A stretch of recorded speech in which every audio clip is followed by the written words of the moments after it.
Episode की शुरुआत होती है और हम एक पेड़ पर काफी सारी बोतल्स को लटकते हुए देखते हैं और तभी एक आदमी किसी धारदार चीज को लेकर आगे बढ़ता है और आकर एक बोतल को फोड़ देता है और खुद भी बेहोश हो जाता है और बोतल के फूटते ही वो कर्ण पिशाचनी भी आजाद हो जाती है।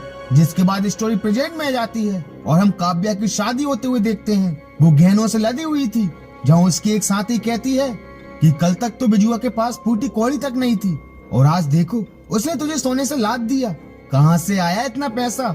जब काव्या कहती है कि कहाँ से आ गया, बिजुआ ने दिन रात मेहनत की तभी तो वो इतने गहने ला पाया और हमारे लिए उसने एक नया घर भी ले लिया। और तभी बारात भी वहाँ जाती है और सभी दुल्हन काव्या को लेकर चले जाते हैं, पर उसकी एक फ्रेंड को शक था कहीं ये धन उस कर्ण पिशाचनी ने तो नहीं दिया और तभी उसे पिशाचनी दिखाई देती है और वो मारी जाती है।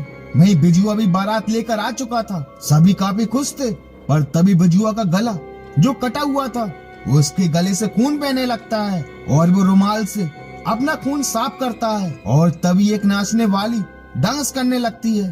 पर उसे देखकर बिजुआ काफी डर रहा था क्योंकि वो जानता था कि वो नाचने वाली कोई और नहीं बल्कि वो कर्ण पिशाचनी थी। और तभी कर्ण पिशाचनी आकर कहती है कि बिजुआ तू अपना वादा भूला तो नहीं, और अगर भूल भी जाता तो मैं हूँ ना तुझे याद दिलाने के लिए। जिसे सुनकर बिजुआ काफी डर जाता है। वही विवाह की प्रक्रिया शुरू हो जाती है, पर बिजुआ को बार बार वो कर्ण पिशाचनी दिखाई दे रही थी, जिसे देखकर वो काफी डर रहा था। उसे डरता हुआ काव्या भी नोटिस कर रही थी, पर वो उसे कुछ कह नहीं पाती। और जब दोनों के फेरे हो रहे थे तो हम देखते हैं कि वो कर्ण पिशाचनी बिजुआ के कंधों पर बैठी हुई है, जिसे सिर्फ बिजुआ ही देख पा रहा था और कोई नहीं। और कर्ण पिशाचनी बिजुआ के साथ सातों फेरे ले लेती है और कहती है कि मूर्ख लड़की, तुझे क्या लगा तू बिजुआ की पहली पत्नी है? पहली पत्नी मैं हूँ और तू दूसरी पत्नी। तुझे इसका प्यार कभी नहीं मिलेगा। वही सुहागरात वाले दिन बिजुआ काफी डरा सहमा हुआ खड़ा था, जहाँ काव्या कहती है कि देखो दुल्हन मैं हूँ और दुल्हनों की तरह आप शर्मा रहे हैं। हम कोई अनजाने थोड़ी ना है, हमने पहले प्यार किया और बाद में शादी। आइए ना, दूर क्यों खड़े हो? जब बिजुआ कहता है कि देखो ऐसी कोई बात नहीं, मैं भी तुमसे बहुत प्यार करता हूँ, बस एक बात सोच सोच कर परेशान था। वो छोड़ो, आज हमारी सुहागरात है। और जब दोनों गले लगते हैं कि तभी उससे कर्ण पिशाचनी भी अपनी बाहों में जकड़ लेती है और कहती है कि दूसरी पत्नी के आते ही पहली वाली को भूल गए, लेकिन मैं ऐसा हरगिज नहीं होने दूंगी, चलो मेरे साथ, वरना। और बिजुआ काव्या को अपने से अलग कर ये कहकर वहाँ से चला जाता है कि मुझे एक जरूरी काम याद आ गया है, उसे निपटा कर मैं अभी आया। और बिजुआ दरवाजा बंद कर वहाँ से चला जाता है और उस कर्ण पिशाचनी के साथ अपने संबंध बनाने लगता है। बिजुआ पूरी तरह से उस कर्ण पिशाचनी के बस में था। वही रात के 3 बज चुके थे और बिजुआ अभी तक घर वापस नहीं लौटा था। काव्या काफी परेशान थी कि बिजुआ कहाँ चला गया और वो कमरे से बाहर उसे ढूंढने के लिए चली जाती है, पर बिजुआ घर के दूसरे कमरे में ही उस कर्ण पिशाचनी के साथ था। और तभी काव्या को एक कमरे से कुछ आवाजें आने लगती हैं और करीब। और जब वो उस कमरे में जाती है तो जो भी वो देखती है उसे देखकर उसके पैरों के नीचे की जमीन खिसक जाती है।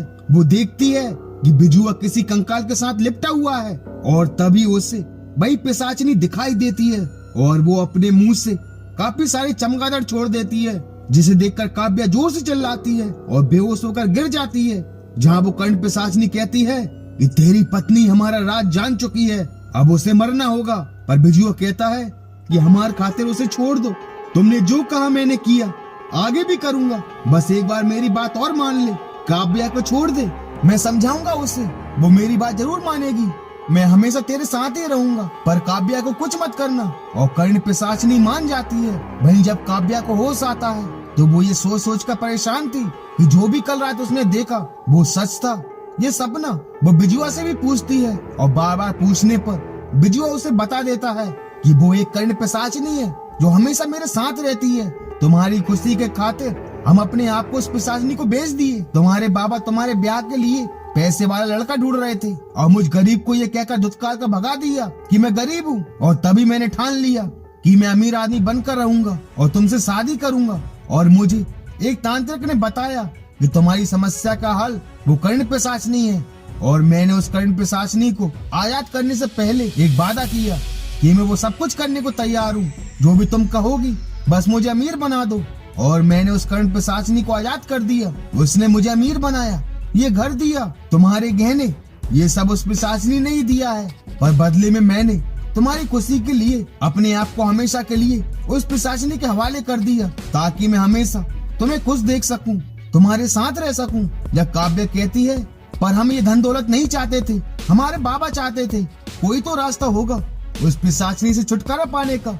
जब बिजुआ कहता है, धीरे बोलो, वो पिशाचनी सुन लेगी, वो यहीं कहीं होगी। और तभी कर्ण पिशाचनी आकर कहती है कि लगता है तेरी पत्नी को अपनी जान प्यारी नहीं है। और बिजुआ खून को उल्टी करने लगता है। और पिशाचनी आकर कहती है कि ध्यान से देख, तेरे पति ने मुझे अपने खून को चढ़ावा चढ़ाया है, सिर्फ तेरी जिंदगी बचाने के लिए। तू जब जब मेरे खिलाफ जाएगी, ये खून की उल्टियां करता रहेगा और धीरे धीरे मर जाएगा।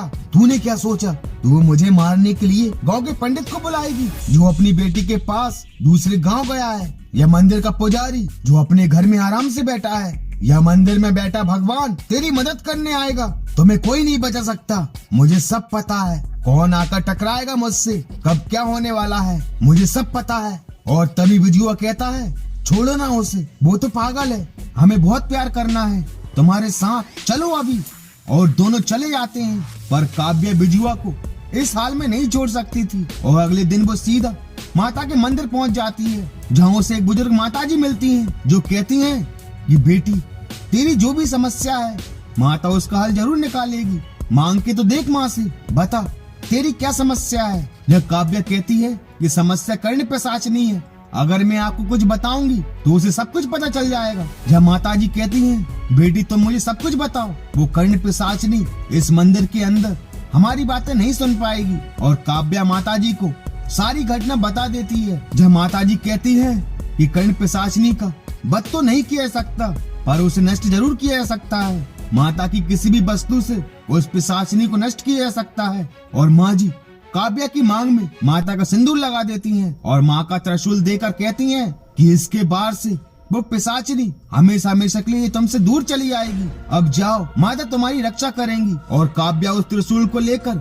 अपने घर में आ जाती है और उसी कमरे के पास आ जाती है जहाँ वो दोनों थे, पर दरवाजा तो अंदर से बंद था। और काव्य त्रिशूल रखकर दरवाजा खोल देती है और त्रिशूल उठाकर कमरे में जाकर उस पिशाचनी को मार देती है। और पिशाचनी तड़पने लगती है, पर दूसरे ही पल वो पिशाचनी उसके पास आकर हंसने लगती है और कहती है कि तूने क्या सोचा, तू मुझे इतनी आसानी से मार देगी।